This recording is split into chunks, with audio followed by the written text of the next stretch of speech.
Okay, let's get this show started here. Let me click a few buttons and the cafe will be open for business. Okay, looks like we're hopefully up here on Instagram Live and we're streaming on the Training for Climbing YouTube channel and the Training for Climbing Facebook page. I think we're in 3 places at once. So welcome to the Training Cafe. I'm Eric Hörst. I'm here for a kind of a free coaching session. I'm going to talk a little bit about a single topic, and then we'll get to some Q&A as people filter in here and join the show. You're welcome to listen along or type in a question into the comments box, and I'll get to it in just a few minutes. You always kind of wrap up the show with a bit of a Q&A. Now, I've been off for a few weeks, actually more than a few weeks. I try to do these training cafes. I've been doing these for 5 years now, dating back to the COVID days. And I try to do one a month, but every now and then life gets in the way, or in the case of the past month, I did a business trip and a bit of a climbing trip to escape the heat and humidity of the eastern United States. I traveled to the mountains of Colorado and Wyoming and did a few climbing festivals and clinics, and I get to hang out with a lot of my friends that I only see maybe once a year when I travel. I got to see my sons, who both live in the West now in Utah. So I got to travel west if I want to see my sons and actually climb with them. And, my wife and I get a bit of downtime as well. But I'm back home here in Pennsylvania. It's August. It's hot. It's humid. It's not outdoor climbing weather where I live, and probably not very good outdoor weather perhaps where you live. But we're, in this episode of the Training Cafe, going to look ahead to the cooler autumn send season. For me and for many folks, October, November is kind of the sweet spot for weather conditions and to get outside on the crags, the boulders, the big walls, and send some routes and have some good times climbing. So I'm kind of in a bit of a training mode here. And so that's what I wanted to talk about in this episode. Now, before we get started, one of our rituals here at the Training Cafe is to begin each episode sipping coffee together, kind of a toast to climbers around the world uniting here at the Training Cafe. I hope this becomes a ritual for you to join me. So let's raise a cup of whatever beverage you got nearby, but perhaps it's coffee. And let's sit together. Climbers unite over coffee, which is one of the things that I'm passionate about, as well as training and climbing in my family. I've been doing this for a long time. For those of you who aren't so familiar to my backstory, I've been climbing almost 50 years, believe it or not. I started climbing as a teenager back in the 1970s when there really weren't any teenage climbers, and there were certainly no climbing gyms or climbing teams or anything like that. I got taken climbing by my older brother in 1977, and I fell in love that first day, just like perhaps you did your first day climbing. And so I've been a passionate climber, pushing my limits ever since. I've always been very interested in training. I've been now coaching climbing for 40 years, perhaps longer than anybody on the planet. I don't know. There's still a few of us old timers left, and I'm still climbing hard and trying to push my boundaries, even as a master's athlete, as they call it. So I've accumulated a lot of wisdom through my own trial and error, through my studies, through my research. I've been very engaged with the climbing research community the past decade or more, and I've written several books and hundreds of magazine and online articles, and my knowledge base continues to grow, and my opinions on certain topics shift and change because the science is never settled, and as new information becomes available, new realizations are made, I can course correct on things. And so again, I've been at this a long time, and I've had a long journey as a climber and as a climbing coach. And these Training Cafe episodes are my opportunity just to kind of share that wealth with you guys free of charge. Isn't that unique? Because it seems everybody wants to charge for training advice these days. But the Training Cafe is about just us getting together, talking climbing, talking training, and me seeing what I can do to help your climbing and hopefully motivate and inspire you and help you train a little smarter, avoid injury, eat a little smarter and wiser, recover better. Those are all things that have some effect on our climbing performance and ultimately on how our body holds up to the rigors of climbing. So today's topic, again, is I kind of called the title 8 weeks out, because for me, I'm looking at the beginning of October as the start of my autumn climbing season. I'm going to head down to the Red River Gorge for a month or more to climb. And I have a few pro climbers that'll be coming and going through my cabin, and hopefully it'll be a good autumn season for me to send a few projects, and hopefully for them to send a few really hard projects, which I'll update you on as it develops and such. So kind of with the perspective of it being late summer, we have the month of August, the month of September, so approximately 8 weeks until that really good weather starts to appear across the mid-latitudes of the Northern Hemisphere. What should you be thinking about? How should you be training in preparation for that autumn season? And so I want to take you through 5 or 6 things to think about, or kind of points to go through, and perhaps help you be more effective and line you up for success when you head outside this autumn send season. So starting off, number one is to start off by evaluating your current situation, like physically where you stand. Like, do you have any nagging pains or injuries, finger pulleys, elbows, shoulders, things that you need to address now so that they don't continue to get worse, and ideally try to get them resolved now so that you can head into that autumn climbing season not hindered by whatever pangs you at this time.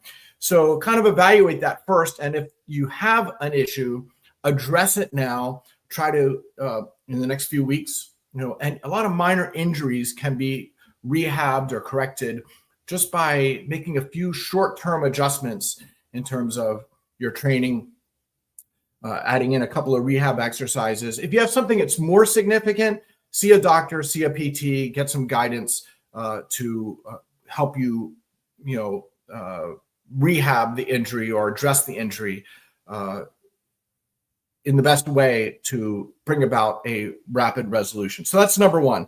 Number two, very important, is to know what is your primary goal for the autumn season. For me, it's hard sport climbing. I like to send a 513 plus this autumn season. I have a couple routes in mind, and I kind of know what they would take at the Red River Gorge, what like physical attributes I need to sharpen to have a chance at sending those routes. But for you, it might be to send your hardest ever boulder this autumn season or before the end of the year. If you're a comp climber, maybe there's a comp between now and the end of the year that you have to get prepped and peaking for. Maybe a big wall climber, waiting for the cooler weather. You need to get dialed in, and have a game plan to succeed on that big wall. So what is your goal for the fall season? And then considering step one is, where you're at physically, what do you need to do to get from here to the goal? What type of training specifically, kind of like a route specific, idea of your training, what do you need to be better at? What do you need to be a little stronger at? Or, perhaps for me at the Red River Gorge, it's about having my endurance be top game for the fall season. And also, have my strength as an aging climber. I'm, the tendency is to lose strength and power. So I'm kind of in a training mode to try to maintain a level. It's tough to break new ground when you're 60 years old. But if I can maintain, that's a win when it comes to strength and power. And then the endurance is somewhere you can still make gains, even as an older master's climber. Okay, number three, let's talk specifically about route climbers. Now, if your autumn goal is to send your hardest ever sport route, many folks are these days climbing at sport crags that tend to be quite steep. Physical tests. Obviously, you need to be on top of your technical and mental game. But at a lot of steep areas, assuming you have the technique and the mind skills down, it comes down to physical endurance, kind of that resistance style. And that is very much founded in, it's underpinned by your aerobic energy system. So for a route climber like myself, I'm thinking about here the next 8 weeks, I want to increase my mitochondria mass. I want to get my oxidative enzymes up to the highest level I can get them so that I have peak endurance. I want my just generalized cardiovascular system to be fine-tuned. Every stroke of the heart moving as much blood as it can through my body, through my forearms, oxygenating my forearms. And so if you're a route climber, as I am, I'm going to be running 3 days a week because that has been shown to be valuable for route climbers. And in addition to that, I'm going to be doing 2 or 3 more endurance-oriented climbing sessions, a lot of sub-maximal mileage, probably 2 days a week, and then a third day that is more power endurance, interval training style, bouldering 4x4s. There's a number of different protocols. I go to my tread wall and do 1 minute on, 1 minute off and go really hard. Some days I go 2 minutes on, 2 minutes off and go really hard. And that's a good, anaerobic endurance kind of protocol. All the while, I'm going to be doing that 1 strength power session a week to kind of maintain my level of strength and power, but really trying to build out my endurance, get it up to as high a value as I can for the autumn scent season. So, that's the approach for route climbers, especially if you're climbing those steep endurance type of routes. Now, for a boulderer, that aerobic energy system still plays a role, but it's a subordinate role. It plays a role in recovery. It helps out on really long boulders. But, the typical boulder problem, if it takes anywhere from 10 seconds to maybe 30 seconds to climb, is mostly anaerobic, probably 80 to 90% anaerobic and a smaller percentage of aerobic contribution. And so the difference maker for boulderers is about anaerobic power and anaerobic, endurance to be able to, do whether it's a short, powerful 5-move boulder or maybe a longer 20-move boulder, could take a minute or more. Again, very, very anaerobic endurance oriented. And so what I would suggest for the boulderer with 8 weeks to go till fall scent season is spend the first 4 weeks focused on more limit bouldering, maximum strength and power in the gym, or at home doing some hangboard training. If you're ready for it, some campus training 2 days a week, and limit bouldering 2 to at most 3 days a week. You don't want to limit boulder 5 days a week. That is, going to be injury inducing and will eventually lead to stress and overtraining that maybe by fall season will have you weaker or aching. And not in a good position to climb. So I would say the first 4 weeks focus on your strength and power and limit bouldering. And then the next 4 weeks, you're going to reduce the strength and power a bit and add in a little bit of power endurance, whether it's bouldering intervals or, bouldering 4x4s or getting on a kilter board or other system wall and doing bouldering repeats that are very submaximal at a grade you won't fall off of. So for me, I would have to be doing V4s probably to know that I'm going to send them 90% of the time first try. And my max on a kilter board right now is like V8. So I'm significantly below my limit, and I'm going to be doing like a boulder every 30 to 60 seconds and do that for 5 minutes. And then rest for 5 or 10 minutes and then do that again. And that's a good kind of power endurance protocol, as opposed to the standard thing on a kilter board or system wall is to do limit bouldering, where you make these maximum efforts working on the hardest routes you can. And a lot of them are failed attempts that might only be a few moves and you're off. Again, that doesn't build much endurance. That builds, limit movement, limit strength.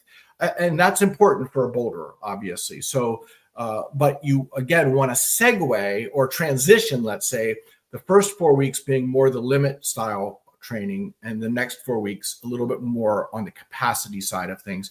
That's important to build the anaerobic enzymes that will help you perform your best when you get out to the boulders 8 weeks from now. Okay, so we talked about route-specific training versus boulder-specific training. And again, if you know a specific route or boulder and know the types of moves, the types of requirements that they have, it can be beneficial to try to model that in the gym or on the system wall or on your home bouldering wall. If your project is just a number or a route that you know nothing about, well, then you have to just kind of train physical traits for the route without knowing the actual movement and positional specifics. But if you do know that, that's powerful, and you can kind of almost build a simulator of the route or of the boulder to help you get prepared for the autumn send season. Okay, the final thing, and then I'll move on to answering some training questions if you have any. And again, you can type them into the comments box right now, and I will get to them in just a moment.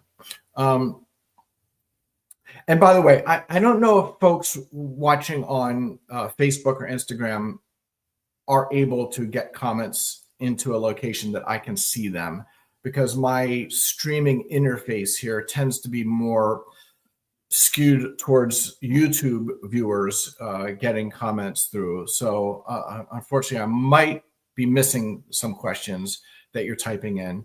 But again, give it a shot, and hopefully if you have something urgent you want me to sound in on, I can do it right now. But that last point to think about here 8 weeks out from the autumn send season is your body composition. After all, we are in a sport that is weight sensitive, especially when it goes from vertical past vertical, and you're hanging more and more on your fingers and you're less and less on your feet. When you're on a slab, body weight isn't as big of a factor because you're on your legs, which are so strong. We spend all day walking around on our legs, but we do not spend all day walking around on our hands or hanging from our hands. And so, our muscles are quite different in terms and just the structures, the connective tissues, and in terms of what they can stand and what they can hold and endure. And again, when a route gets steep, that's when it becomes very physical, and body weight becomes a critical factor. And so just the question to ask yourself is, could or do you need to perform optimally this fall season, need to do any work on your body comp? And again, I am never encouraging anybody to starve themselves. That might make you feel lighter and perform better for a week or two, but it's a miserable way to live, and it ultimately leads to injury and illness and potentially depression, and it's just an unhealthy way to go about it. But all serious athletes in weight sensitive sports try to find an optimal body weight. They try to get to an optimal body weight for their performance season. Whether it's a runner, a figure skater, a gymnast, a rock climber, there's a pole vaulter. There's a lot of very weight sensitive sports, and climbing is one of them. And so for many climbers, pros that I work with, they're just looking at shaving off 2, 3, 4, 5 pounds maybe heading into their performance season or into their comp season. And that can be done by just making a few dietary changes, making maybe a few changes, maybe running a couple days a week when they normally don't. If they're in a strength building block, they may not run at all.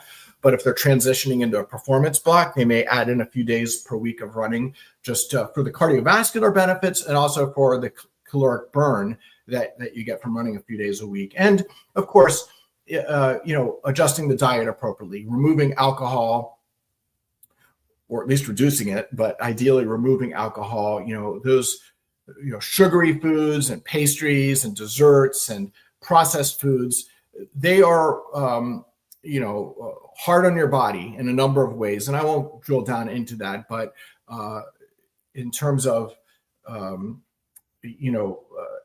adipose tissue, accumulating fat and adding body weight, those foods are more likely to do it than eating, say, lean meats or a vegetarian diet, which is a much more healthy way to live day to day and kind of lends itself to more stable insulin levels throughout the day rather than all these spikes that you get from those sugary and highly processed foods. So again, for me, I think I'm running 3 to 5 pounds heavy right now. If I really want to send a 13 plus come October and November, I'd like to be down 3 to 5 pounds. And I can still be very healthy and very strong with a loss of 3 to 5 pounds. So if I tried to lose 10 or 15, first of all, it would be torturous to do. And it would adversely affect me in terms of my strength and power and my endurance. It would be just no way to live or to try to climb my best. And, so again, it's about finding your optimal body weight. So that is, what you can, get to and still be a fully healthy, functional human being and an athlete able to perform your very, very best. And so a few tweaks over the next 8 weeks, and I can get down those 3 to 5 pounds. And if I was on a vertical or savvy route, might not make a difference. But if I'm on a steep endurance route, or if you're on a limit boulder problem, the 3 to 5 pounds can be a very big difference. So I'll leave it at that. And I'll now move on to the Q&A part of the show. And I do need to run here in about 10 or 15 minutes. So I need to keep this kind of short and sweet here. So let's get it started. Okay, let's scroll back to the beginning. Okay, first up, how should route climbers use spray walls and system boards such as Kilter, TB2, etc.? Okay, hey, I love system walls. They are friggin' addictive.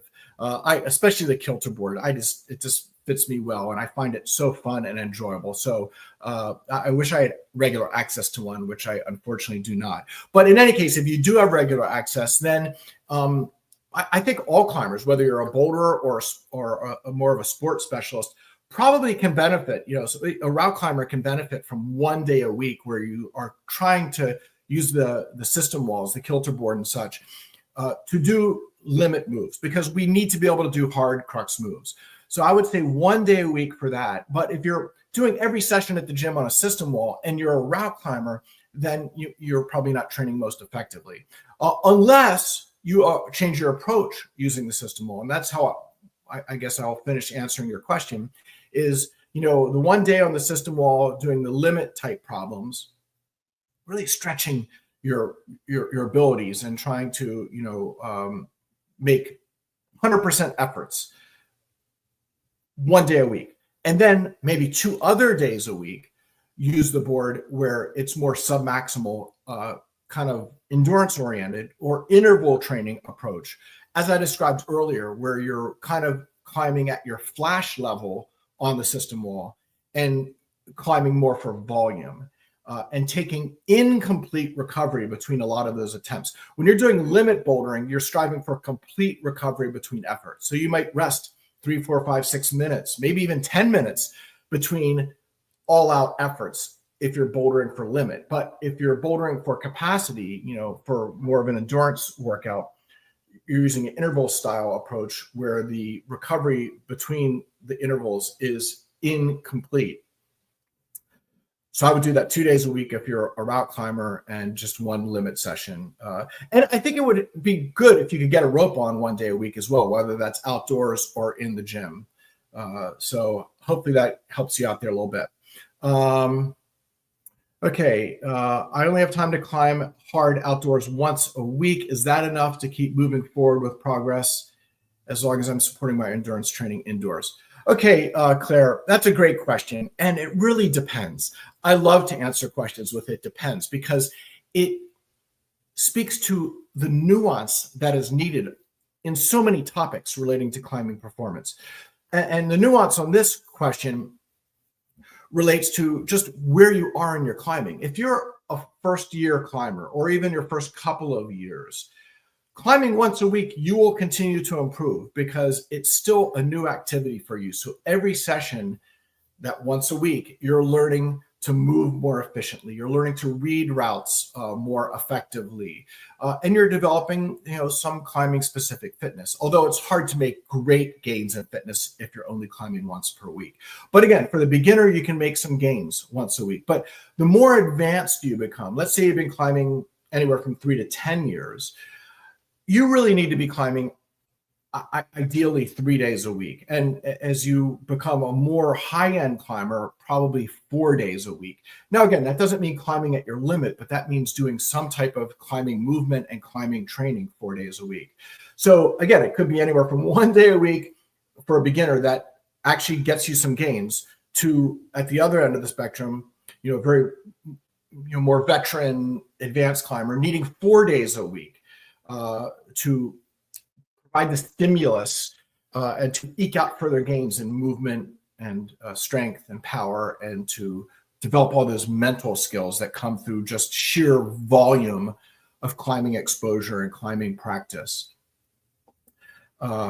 So I hope that helps you out there, Claire. Obviously any other training you can do for endurance, like if you're at home and you can do fingerboard repeaters a day or two a week, or even doing some running, bike riding, swimming, or even yoga. I mean, things that just move your body can be very effective, but nothing is as specific, obviously, as getting on a climbing wall and doing some climbing. Okay, on we go to Kai. Says he coaches kids for USA climbing competitions. This season, they're changing the format from having a boulder season and a rope season to doing both at once. Well, that's interesting. I did not know that. And I guess I could see pros and cons in that. For a lesser developed youth climber, that's probably a good thing than having a very focused season on bouldering, which is hardest on the fingers and the growth plates. When the kids are going through those growth spurts. For girls, 10 to 13. For boys, often it's 12 to 17, although every kid is different. But during those growth spurts, when the growth velocity is the highest, when you see them growing, that is when they are prone to those growth plate injuries. Prior to the growth spurt and after the growth spurt, much less so are they prone. But during the growth spurt, they are. And the hardest thing on those fingers is grabbing the little small holds and doing those big, powerful movements off of them. And obviously campus training and hangboarding and things like that really target the fingers, and this PIP joint is something that needs to be dialed back during that growth spurt. And so to be kind of forcing the athletes to train both simultaneously is a way to soften the effects on the body, as I see it. I don't know if that's the intention of this, or if it's just more of an economic thing for travel purposes or for scheduling. I don't know. I guess I should do some research and get informed on this. But to me, intuitively, it seems like a good thing, from my past experience in youth coaching, which I don't do anymore. But I think it's good. Obviously, route climbing develops a much broader set of skills than bouldering does, in terms of the movement skills, the rope handling, the clipping skills, the mental skills. You need to endure for several minutes on a route and deal with your fears and your thoughts and your discomfort and your just the unknown of how far you'll get. Whereas boulders, everything's compressed into a very short period of time, 10 to 30 seconds. And so I with my sons, we spent more time route climbing than bouldering for all of those reasons. I think it develops a more complete athlete. Though the bouldering is very attractive and fun for all climbers, it's hard on the body for a youth climber. So it sounds like an interesting thing. And I guess it makes scheduling training a lot more challenging. I don't know how you're going to handle that, Kai, or how many coaches will handle it. But it sounds to me like you have to do just more well-rounded training during the climbing season so that they can perform well on both formats. And I see you have a follow-up question here. What do you think is the best weekly split for them in order to be at best overall shape? Yeah, again, how many days do they have available? If they have 4 days available, then I would say 2 and 2. 2 days where they don't put on a harness and they're just doing bouldering and strength power related activities. And then 2 days where they put a harness on and they're not using a system wall or a bouldering wall at all. They're putting a harness on, they're warming up with submaximal climbing, they're building a crescendo over a period of time to some harder kind of test piece type lead routes, and then maybe dialing it back a little bit towards the end to a few submaximal things where it's about conditioning, but not about pushing them so hard. So maybe 2 and 2 if you have 4 days a week available. And, so maybe could Tuesday be bouldering and Thursday be route climbing, and then Saturday be bouldering and Sunday be route climbing. That would just be a first guess at maybe how you might handle it. Okay, Greg says he's making progress with the 753 max hang on the half grip edge, 3 sets of 3 reps. That's exactly how I train max strength. With that protocol, it's a great protocol, especially for more advanced climbers. Can I continue these indefinitely 2 times per week? Well, the short answer is yes, but you won't get the same effect out of it. The oldest thing in exercise physiology is that when you introduce a new training stimulus, you immediately tend to see some gains out of it. A new exercise, a new protocol. Whenever these physiological studies are done, whether it's with something like bench press with non-climbers or a fingerboard protocol with climbers, those 4-week studies always show some effectiveness, it seems. It's because it's something novel. It doesn't mean that it's a brilliant protocol. And if you continue on beyond the 4 weeks, then you see a drop off in gains. And after a period of many weeks or months, perhaps very slow or no gains from that. And so that speaks to the importance of introducing novelty and progression. Now with the hangboard protocol, the 753, you progress it by adding more weight to your body. And so you can keep it progressive and stressful and stimulate adaptations over a long period of time by adding weight, but also needing some deloads. Like for me, after 6 or 8 weeks of adding a little bit of weight each week or two, I need a week off, kind of a deload week, where I don't do that protocol. And then I reload and start again, or I go into a performance period of climbing. But I also think it's good to introduce something completely new. How should I put this? I'm a fan of hangboard training, but I'm also a new fan of doing some of those types of lifting exercises that are very, very popular now, using a lifting device, lifting weights off the floor, kind of like a deadlift that stresses the finger flexors. Though I don't think you should be doing that exclusively, just like probably doing exclusively hangboard over the long term isn't the most effective way. So, I would say some cycle back and forth between the two could be an interesting way to constantly be kind of changing things up and trying to maintain some sense of gains over the long term. So I hope that gives you some insights there. Yeah, I get this, Claire. You wish you could climb outside once a week. I am someone who grew up and still lives in Pennsylvania, where there's some backwater climbing areas, but there's nothing fantastic that you really want to go climb on a very regular basis. So like a lot of folks, I'm training for weekend trips to the New River Gorge or longer trips to the Red River Gorge or elsewhere. And so I totally get that. And so thankfully hopefully there's a good climbing gym nearby you so that you can, still be moving over stone or over plastic more frequently than maybe a once a month trip to a crag.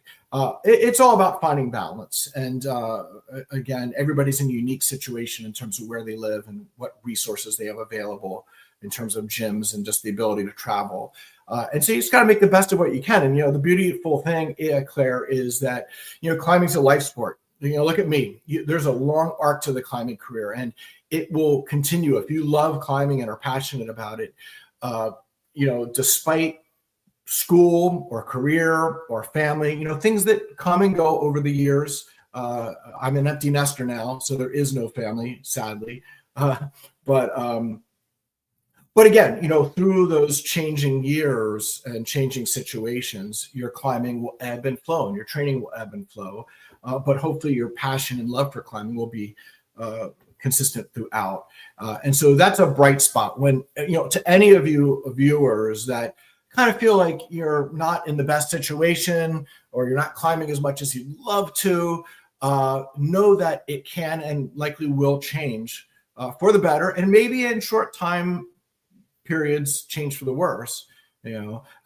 Certain things pop up in your life that affect your ability to go climbing frequently or training at the gym frequently. But know that the beautiful thing is climbing is a life sport, and you persevere. You keep growing the skills, even when your fitness wanes from a period of lesser climbing.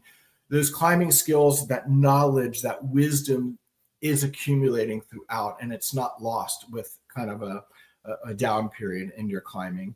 So there's some of the climbing life philosophy that I love sharing with people, knowing that your future is great. And for most everybody listening to this probably is much greater than mine, because I'm 60 years old.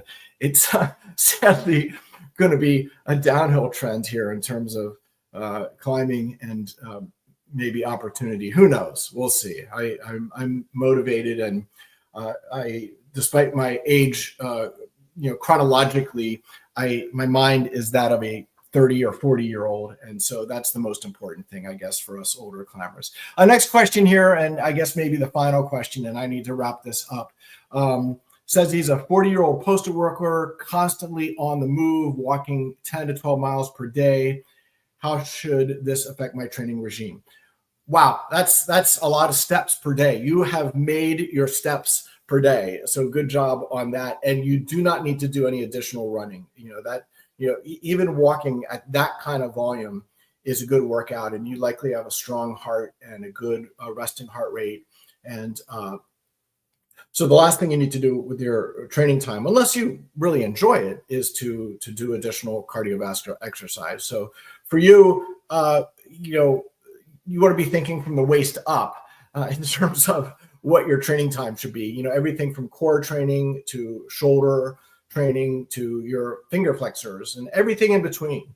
For all climbers, if you're training and climbing regularly for climbing, in terms of all of these pulling motions and finger flexing that we're doing, you need to balance that out with some antagonist training, those pushing exercises and the wrist extension exercises and the finger extension exercises.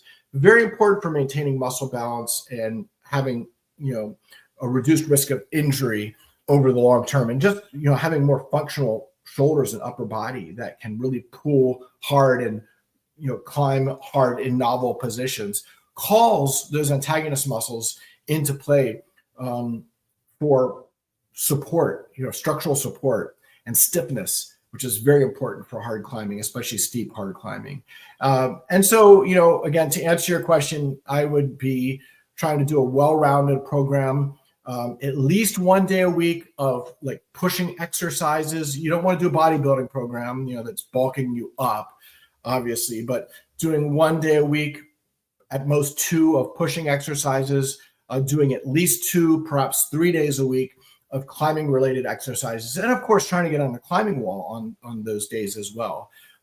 If you don't have regular access to a climbing wall, well, then the next best thing, a pull-up bar, a fingerboard, maybe a small home woody, you can put to use a few days a week. That's what I did back when I was a very young man, before there was any commercial gyms nearby. I built a small woody, literally with wood holds on it, because it was so long ago, there wasn't many plastic holds available. But it got my body into climbing specific positions and allowed me to develop that climbing specific strength. Obviously there's more to climbing than the fingers. So just fingerboard training alone isn't enough, far from it. But yeah, you want to be thinking climbing oriented exercises for the most part. And again, no need to waste any time doing running, biking, swimming, because you got that covered with your 10 to 12 miles a day as a postal carrier. So yeah, okay, I guess that about wraps it up here. Again, if I missed any questions that were entered into the comments box on Instagram, I may not have received them.